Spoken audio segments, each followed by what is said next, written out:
करके बता देता है वो महाज्ञानी। तो हमारे गुरु के पास वो शक्ति थी जो सभी को हरा देती थी। क्यों?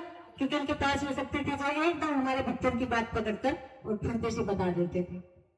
तो वो आम आदमी नहीं होता, और वो आदमी महान होता है जो सारी बातों को बता देता है और हमारी कमियों को बता देता है कि तुम्हारे भीतर क्या चल रहा है। तो हमें अपने से बड़ा समझना चाहिए संतों को, अपने से बड़ा समझना चाहिए गुरुओं को, अपने से बड़ा समझना चाहिए गुरुओं को। क्योंकि जो अपने समय को होता है वो महान होता है, और जो अपने रंग में दूसरे को रंग लेता है वो भी महान होता है। वो महान ही तो होता है जो अपने रंग में रंग लेता है। मेरा भाई ने अपने रंग में रंगा सबको, तो महान हुई। अगर आप भी रंगना चाहते हो अपने रंग में तो अच्छे काम करना शुरू कर दो, फिर रंग जाएंगे सब। सत्संगी की क्या पहचान होती है और गुरुमुखी की क्या पहचान होती है? वो अपने गुरु के साथ में बहुत आदमी को जोड़ देता है। क्यों? क्योंकि जब जिसी गुरु के ऊपर विश्वास होता है वो ज्यादा से ज्यादा मनुष्य को जोड़ने की कोशिश करता है। और तोड़ता कौन है? जिसका गुरु के ऊपर विश्वास नहीं, वो खुद तो टूटा हुआ ही पूरा को भी तोड़ देता है। तो हार होगी, जीत नहीं होगी। जीत उसी की होती है जो गुरु की बड़ाई करता है और गुरु की सेवा करता है, उसकी जीत होती है। तो मेरी माता बहनों, एक बार की बात थी, एक गुरु के पास 2 शिष्य रहते थे और रात दिन गुरु की सेवा करते थे। तो एक दिन गुरु जी से पूछा, गुरु जी मुझे आप ज्ञान दे दो।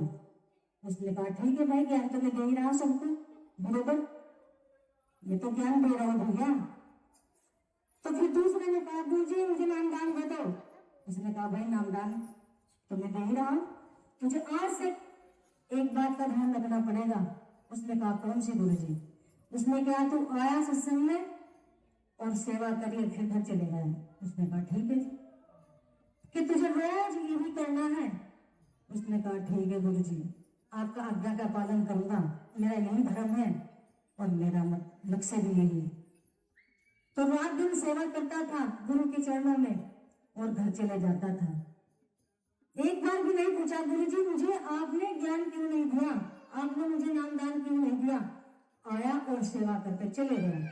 तो जैसे सेवा करके चले गया तो एक दिन रात को सुमन आया कि गुरु जी कपड़े धो रहे। तो जब गुरु जी कपड़े धो रहे थे तो उन्होंने जब सुपना आया उसको शिष्य को, उसने कहा गुरु जी के कपड़े धो रहे तो बड़ा अन्याय हो गया, मेरे गुरु जी मेरे सामने कपड़े धो रहे, मेरे को ननद है, मैं कैसे शिष्य हूं जो मैं अपने गुरु की सेवा नहीं करता, तो फैल हो जाऊंगा फिर। तो सुबह ही आया, उठा, नया धोया और सुबह आया, अपनी पत्नी को कहा मैं आज गुरु के चरणों में जा रहा हूँ सेवा करने के लिए और शाम तक आऊंगा। उसने कहा ठीक है चले जाओ स्वामी। तो जैसे पहुंच गया सत्संग के अंदर तो वाकई में सत्संग सच्चे ही गुरु जी कपड़े धो रहे थे। तो बड़ी लज्जा आई भगत को। उसने कहा गुरु जी कपड़े छोड़ दो, मैं सेवा करने के लिए बैठा हूं, मैं कपड़े धोऊंगा। उसने कहा नहीं, तेरे पे कपड़े मैं नहीं धोऊंगा भाई, मैं अपने आप धोऊंगा। उसने कहा फिर मेरी सेवा कहेगी गुरु जी? जब आपने कहा था कि सत्संग में आया और सेवा करके चलेगा तो फिर मुझे करना पड़ेगा। उसने कहा नहीं, मैं तेरे को ये काम नहीं करने दूंगा। तो फिर ऐसे ही करता रहा और एक दिन इतना बड़ा विद्वान होगा। उसने कहा गुरु जी आपने मुझे नामदान नहीं दिया। उसने कहा बेटे मैंने तो तुझे दे दिया। उसने कहा कब?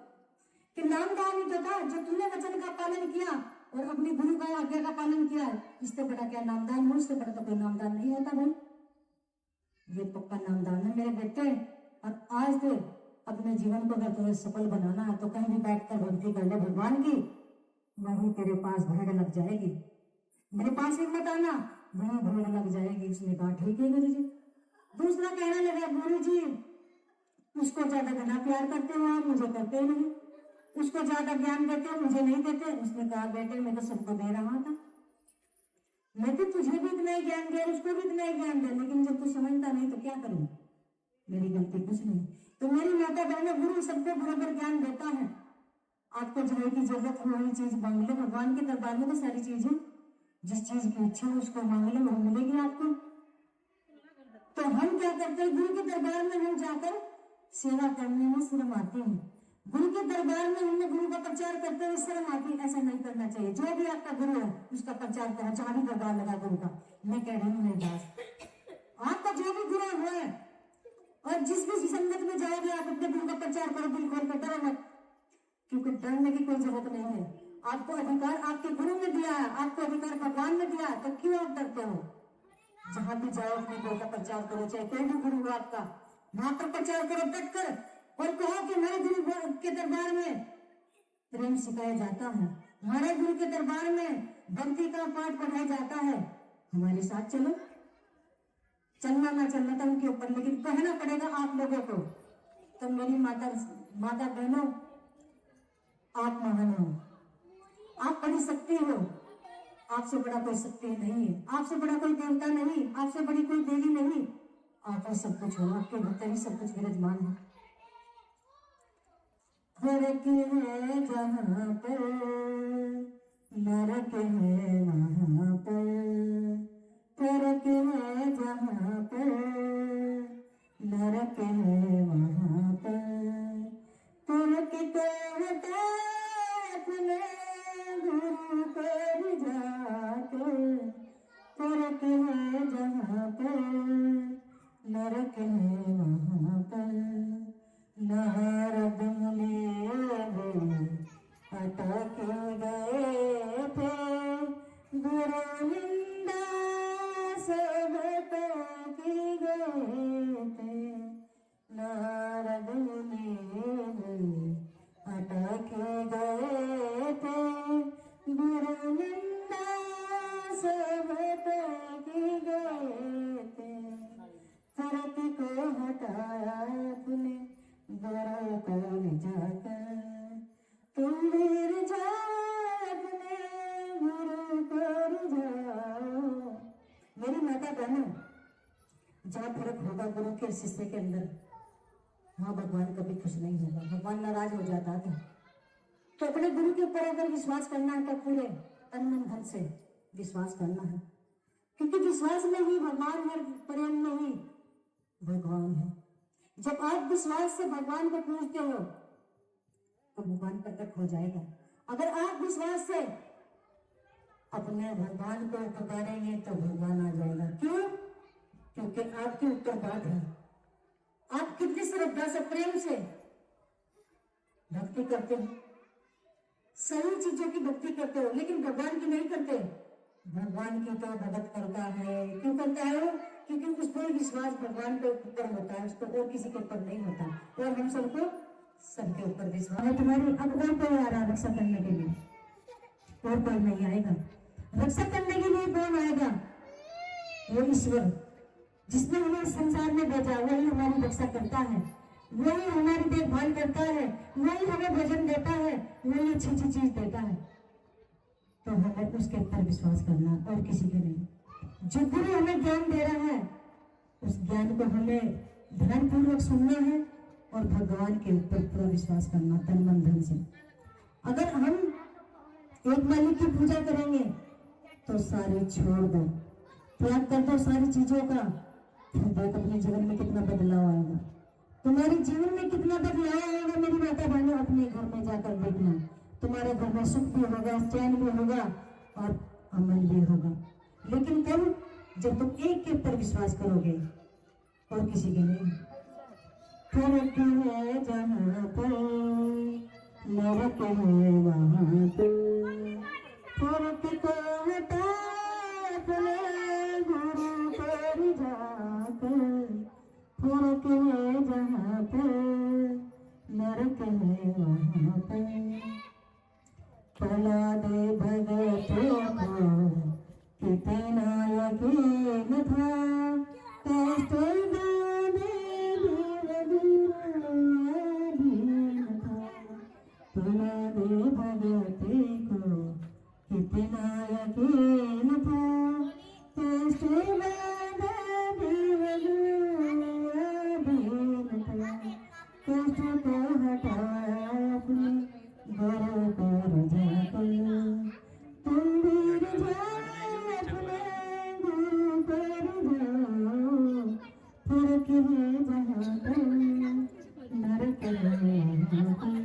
प्रहलाद भगत जी को सब लोग जानते हैं।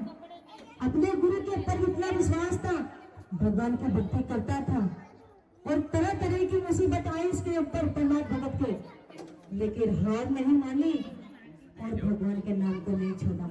जो भगवान के नाम को कसकर पकड़ लेता है और गुरु की सेवा करना ढंग से करता है, उसको भी संकट में नहीं पड़ता, उसके संकट भी खत्म हो जाते हैं।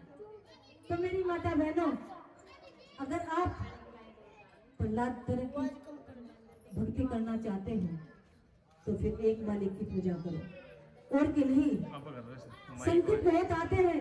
जब हम सच्ची राह पर चलते हैं, भगवान के नाम पर लगते हैं तो कष्टाई तो बहुत आती है, लेकिन हमें मूड़ी के जरा से ठोकर लगते ही हम भगवान को छोड़ दे, ऐसा नहीं करना। जब भगवान को अपने आप पकड़ ही लिया और अपने आप को पकड़ा ही दिया तो फिर डरना कहेगा, डरो मत मेरी माता बहनों, डरो मत, भगवान के ऊपर पूरा विश्वास रखो, तुम्हारी जीत होगी और संकट भी तुम्हारे दूर होंगे। जैसे हम भगत जी ने कहा, अभी गोदने से जो भगत आते हैं, उन्होंने कहा कि मैं गहराई में गिर गया था, लेकिन मैं पढ़ा मुझे गुरु के ऊपर पूरा विश्वास था तन मन धन से, और गुरु को पुकारता रहा, मेरी माँ पर जरा से भी खरोच नहीं आई। क्यों नहीं आई?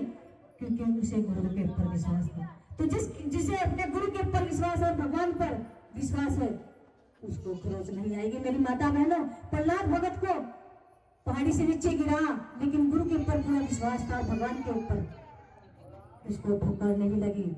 उसको ठोकर लगकर भी जरा सी चोट नहीं लगी, तो तुम्हें कैसे चोट लग जाएगी मेरी माता बहनों? लेकिन हम प्रहलाद तरह भगत की तरह पूजा तो नहीं करते, सारी पूजा पाठ करते, भगवान को नहीं पूजते, सारी पूजा पाठ करते। भगवान कहाँ रहता है? माता पिता के हृदय के अंदर। भगवान कहाँ रहता है? ताई चाची के अंदर। माता पिता के अंदर तो रहता है, लेकिन ताऊ चाचा के भी अंदर रहता है। और जितने हमारे घर, हमारे रिश्ते जुड़े हुए, सबके अंदर भगवान है। और मैं तो ये कहूँ कि पूरे संसार के अंदर भगवान है। जितना जीव जंतु है, भगवान सबके अंदर विराजमान है। अगर तुम पहचान करना चाहते हो किसी गुरु की संगत में जाकर, तो तुम्हें सब पता लग जाएगा मेरी माता बहनों, क्योंकि हमें ज्ञान के बल पर ही पता लगा सकते हैं कि भगवान किस किस के अंदर विराजमान रहता है। वैसे तो हम सबको कहते हैं कि भगवान सब है, लेकिन भगवान सब नहीं है। जो देने वाला होता है वो भगवान है, और जो लेने वाले होते हैं हम आम इंसान हैं। तो पूरा विश्वास करिए प्रहलाद भगत की तरह, एक नाम की रटन लगाइए। ऐसे नहीं कि हम क्या करते हैं, आज का दिन होने का है और हम क्या करते हैं कि डर में सारे त्योहार करेंगे, कल को भी पूजा करेंगे, आज भी पूजा करेंगे। लेकिन भगवान के ऊपर विश्वास था प्रहलाद भगत को, भगवान की पूजा करता था और किसी की नहीं करता। सब लोग क्या कहते थे मिलकर, घर वाले बाहर वाले सब कहते थे कि अपने पिताजी को पूज लो, यही तेरा भगवान हो, और कोई भगवान नहीं। जैसे हम कहते हैं, हमें घमंड आ जाता है कि मुझे पूज लो बस, मैं भगवान हूँ। ऐसा नहीं, भगवान तो भगवान है, उसे कोई कैद नहीं कर सकता, उसे कोई पकड़ नहीं सकता। वो परम शक्ति है, वो अनंत शक्ति है, उसको कोई कैद नहीं करता। आपने सोना देखा होगा, नाम तो सुना आपने कि सोना है, लेकिन सोने में कितनी वस्तु बनती है वो सुनार जानता है। वो सुनार ही कोई तो पता है कि इसमें क्या क्या चीज बन जाएगी। आप तो उसको लेकर घर धर दें, आप पे नहीं, फिर वो कला आप पे जो सोने में था आप ये सारी चीज बना सके। लेकिन सुनार के पास वो विद्या है जो सोने में बहुत चीज बना देता है। वो कभी कभी तबीजी भी बना देता है सोने में, वो कभी कभी कान की बाली भी बना देता है, वो भी कान की कभी कभी कुंडल भी बना देता है, कभी कभी वो गुंठी भी बना देता है, कभी कभी वो सारी चीज बना देता है। तो मेरा कहने का मतलब है मेरी माता बहनों कि सुनार जानता है उस चीज को और कोई नहीं। तो संत जानता है कि भगवान की भक्ति से क्या मिल सकता है आपको और हमें, और किसी को नहीं पता।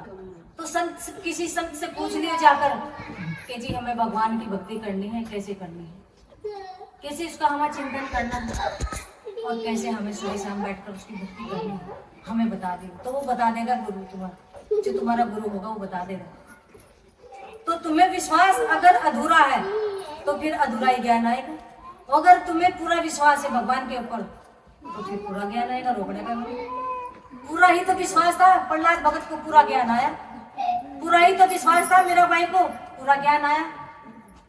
और पूरा ही अगर आपको विश्वास तो पूरा ही ज्ञान है। और मुनेश दास को पूरा विश्वास था अपने गुरु के ऊपर, सतगुरु योगी बाबा जी के, पूरा ज्ञान आया, अधूरा नहीं रहा। अधूरा तो वो होता है जो अधूरा ज्ञान लेता है, जो अधूरा शिष्य होता है वो अधूरा ही ज्ञान रहता है। तो जो पूरा शिष्य होता है वो पूरा ही ज्ञान धारण करता है। तो मेरी माता बहनों, मैंने सिर्फ बोलना नहीं सीखा, मैंने तो सेवा करनी सीखी। मेरे गुरु जी ने कहा था वो तुझे सेवा करनी और सत्संग करना है, बस यही कहा था। इससे आगे मेरे पास नहीं कुछ। जो 2-4 मैंने बात बोलनी सुनी और सीखी, वो मैंने अपने सतगुरु योगी बाबा से सीखी और वही तुम्हें बता रही हूँ। जो मेरे गुरु ने सिखाया वही तुम्हें बता रही हूँ। मैंने कुछ नहीं सीखा और ना मेरे बात था कुछ। ये जो मेरे गुरु की कृपा है, जो मैं बोल रही, वो सब कुछ मेरे गुरु की कृपा है। और इसकी तो कृपा सब पे ही रहती है जो इसकी शरण में आता है। लेकिन क्या करते हैं लोग, कुछ लोग इसकी मूर्त लेते हैं, कुछ लोग ज्ञान। जिसके पास ज्ञान नहीं वो खाली मूर्ति रखता है इसकी, और फिर सब जगह पूजा पाठ करता है, तो उसके पास तो मूर्ति रहेगी। लेकिन जिसके पास ज्ञान है इस गुरु रविदास जी का, वो गुरु रविदास की मूर्त भी रखता है और ज्ञान भी रखता है। वो किसी और की पूजा पाठ नहीं करता। तो मेरी माता बहनों, छाट आपकी है। आप एक मालिक को पूजना चाहते हो या सबको पूजना चाहते हो, वो आपकी छाट है। मेरी तो छाट थी, मैंने एक नाम को रटा भगवान के, और परमात्मा के ऊपर विश्वास किया, अपने गुरु के ऊपर विश्वास किया, इसलिए एक ही मूर्ति रखी गुरु रविदास जी। और अपने गुरु की मूर्त कहाँ बसा रखे? अपने हृदय के अंदर, अपने हृदय के अंदर। बाहर नहीं रखी गई मूर्ति मैंने अपने गुरु जी की, अपने हृदय के अंदर अपने गुरु की मूर्ति। जो गुरु का वचन मानता है उसको ऑटोमेटिक गुरु की मूर्त उसके अंदर फिट हो जाती है। जैसे तुमने देखा होगा, हनुमान पूजा करता था राम सीता की, और जब उसको कहा छत्ती पाड़ के दिखा दे तो उसने दिखा दे, लेकिन अब जब हम छत्ती पाड़ का भी नहीं दिखा सकते। जो गुरु का वचन मानता है, जो शिष्य गुरु का वचन मानता है, उसको गुरु की कृपा खुद पर खुद आ जाती है। तो हमें गुरु का वचन मानना है और गुरु की आज्ञा में रहकर भगवान की भक्ति करनी, इसको फालतू नहीं करनी। जितना गुरु बता रहा है इतनी करनी, इसको फालतू करोगे जब भी खत्म हो जाएगी। आपने अगर हमने हमारे सिर्फ किसी ने बोझा दे दिया 5 घड़ी और हमने ठा लिया 10 घड़ी, तो तब नहीं जाएंगे। तो जितना गुरु काम दे रहा है इतना करो, फालतू ना करो। फालतू करते हो तो फिर गुरु की आज्ञा ले ले करो जब करने को। पर अगर गुरु के बिना भक्ति करोगे तो बेकार हो जाओगे। ये बोझा ही तो है, आपने पता नहीं कितना बोझा रखा है अपने सिरों पर बिना गुरु के भक्ति कर कर। तो ऐसा मत करो, जब गुरु भक्ति कर रहे हैं तो गुरु से कुछ ले करो पड़े, जो भी गुरु होगा तुम्हारा, फिर तुम्हारी भक्ति में कामयाबी होगी, रद्द नहीं होने का। फर्क है जहाँ पर नरक है वहाँ पर, फर्क है जहाँ पर नरक है वहाँ पर। फर्क को हटाए अपने गुरु को रिझाकर, फर्क है जहाँ पर नरक है वहाँ पर। मेरा भाई को जाने जमाना, गुरु रविदास जी से पाया था खजाना। मेरा भाई को जाने जमाना, गुरु रविदास जी से पाया था खजाना। दुखों को हटाया अपने गुरु को रिझाकर, दुखों को हटाया अपने गुरु को रिझाकर। तुम भी रिझाओ अपने गुरु को रिझाओ, फर्क है जहाँ पर नरक है वहाँ पर। मेरा भाई को हम सब जानते हैं, लेकिन गुरु की आज्ञा में रहकर भगवान की भक्ति करी और अपने सब कष्ट दूर करी। सारी मुसीबत आई मीराबाई के ऊपर, लेकिन गुरु महाराज का नाम लेती रही और भगवान का नाम लेती रही। सारे कष्ट दूर हो गए, सारी मुसीबत दूर हो गई, सारे संकट दूर हो गए। फिर क्या रहेगा? भक्ति, फिर भगवान की भक्ति। और सबने हाथ जोड़े मीराबाई करके कि तू जीत गई और हम हार गए। हम क्या करते हैं? हम डर में सभी के तो नाम ले ला, एक का नाम नहीं लेते। अगर एक का नाम ले ले तो फिर जीत वो भी हमारी मीराबाई की तरह, लेकिन हम डर में सबके नाम ले ला। तो ऐसा मत करो। मीराबाई को विश्वास था भगवान के ऊपर, इसीलिए ज्ञान के बल पर सेवा करी साधु संतों की और भगवान की भक्ति की जीत हुई। हमें नहीं जाकर आज हम घर में मीरा भाई की चर्चे हो रही, क्यों हो रहे चर्चे? जो अच्छा लोग हो उसी की तो चर्चा होगी बाबू, जो गलत हो उसे तो गाली मिलेगी। तो ऐसा मत करो, अच्छे काम करो और साधु संतों की सेवा करो और भगवान की भक्ति करो और अपने घर में रहकर अपने माता पिता की सेवा करो और आए अतिथि की सेवा करो और सभी साधु संतों में प्रेम से रहो। सास बहू में भी प्रेम होना चाहिए और बब्बो माँ बेटे में भी प्रेम होना ही चाहिए, क्योंकि उसने 9 महीने पेट में रखा। अगर उसकी 2 बात उसने माँ ने बोल भी दी तो उसकी सुननी चाहिए या नहीं सुननी चाहिए?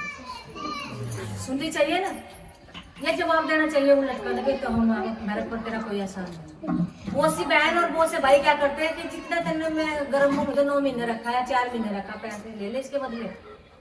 अरे मूर्ख, अगर तू सारी जिंदगी भी माँ की सेवा करेगा, बाप की सेवा करेगा, तब भी कर्जा नहीं पाल सकता। क्यों?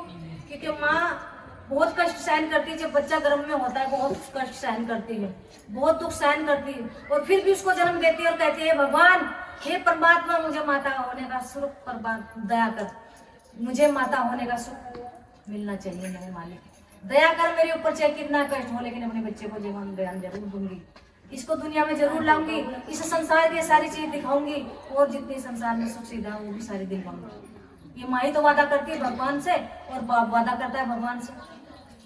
तो इसलिए हमें माता का कर्ज नहीं उतार सकते कभी भी और पिता का कर्ज नहीं उतार सकते। तो हमें माता पिता की सेवा करनी है, साधु संतों की भी सेवा करनी है, भगवान की भक्ति तो हमें करनी ही करनी है, बिल्कुल गारंटी से करनी है।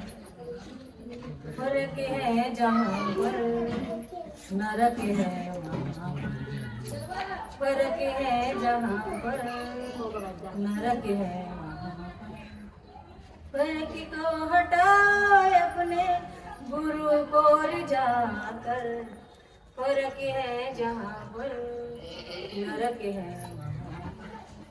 योगी बाबा जी सच कर मानो, गुरु महिमा को सच्ची जानो।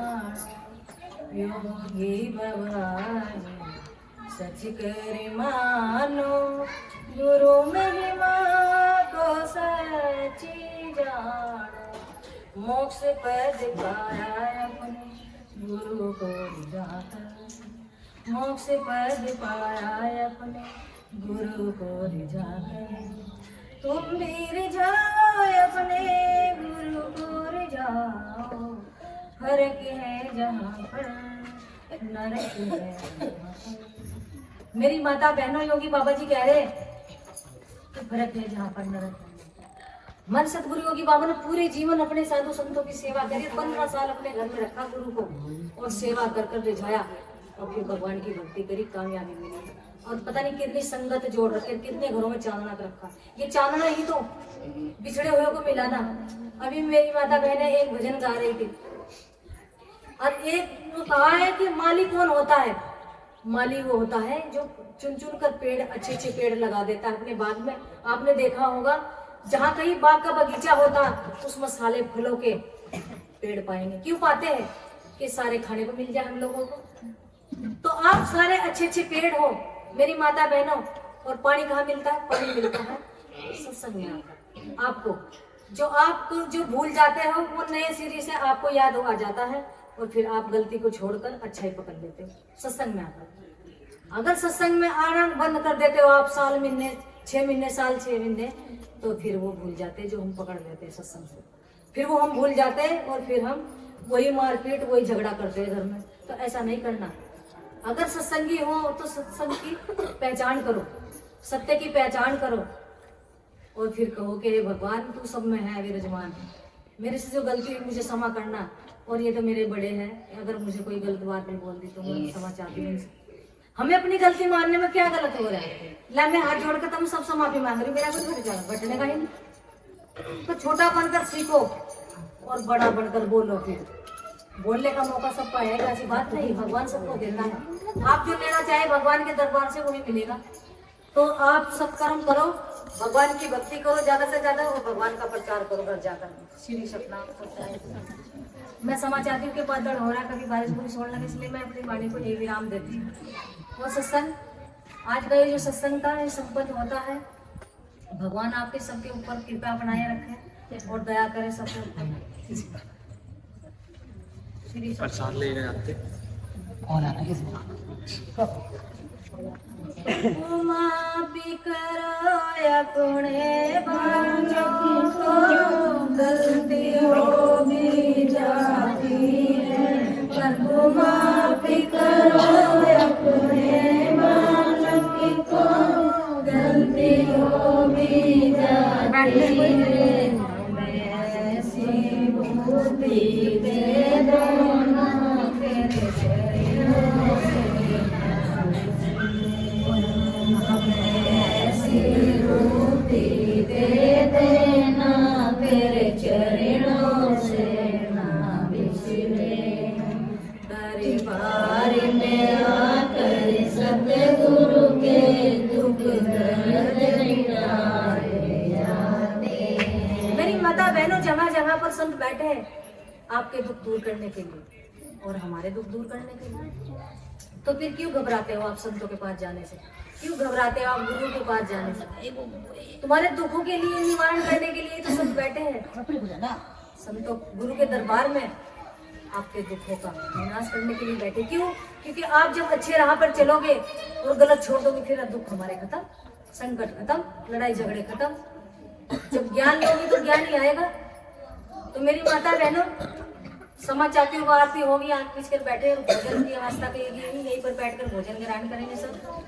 और सबके लिए एक बार सबके लिए कहे, भगवान सबका भला करे, सबके घर को सुख शांति रहे, और सत्संग करने वालों का भी भला करे, सत्संग कराने वालों का भी भला करे, और सत्संग सुनने वालों का भी भला करे भगवान।